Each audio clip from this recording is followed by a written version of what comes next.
Il était une fois un petit garçon. Il vivait dans un petit village niché au creux de collines verdoyantes. Ce garçon avait un rêve. Il aspirait à toucher le ciel. Il voulait sentir les nuages entre ses doigts. C'était son objectif, et rien ne pourrait le dissuader. Sa famille le poussait à être pragmatique. Les fermiers restent sur terre, disait-il. Mais le garçon refusait d'écouter. Il connaissait sa vérité. Il était destiné à voler. Il passait ses journées à étudier les oiseaux, leurs mouvements, leurs grâces. Les villageois se moquèrent de l'ambition du garçon. Ils le traitaient d'insensé, de rêveur. Leur négativité était comme un mur. Un mur qui menaçait de bloquer le soleil, d'éteindre l'espoir du garçon. Pourtant, le garçon a grimpé sur ce mur. Il s'est servi de leurs doutes pour voir plus loin. Il a appris à construire des ailes à partir de leur mépris. Chaque raillerie, chaque rire moqueur ne faisait que renforcer sa détermination. Il leur prouverait qu'ils avaient tort.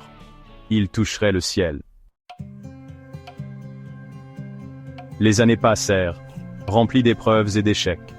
Le garçon, devenu jeune homme, construisit d'innombrables engins. Chacun le rapprochait de son rêve, chacun lui apprenait de précieuses leçons.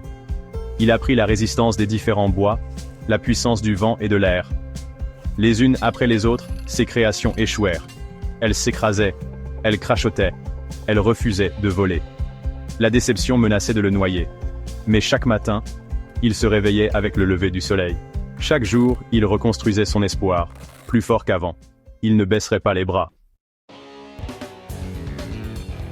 Puis un jour, ce fut le moment. Avec un tremblement et un gémissement, sa dernière création quitta le sol. L'homme ressentit un frisson parcourir ses veines, une sensation d'exaltation pure. Il s'élevait, planant au-dessus des railleries et des doutes. Il volait.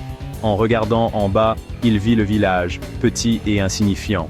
Il vit les visages de ceux qui doutaient, maintenant tournés vers le haut, émerveillés. Il avait réussi. Il avait touché le ciel.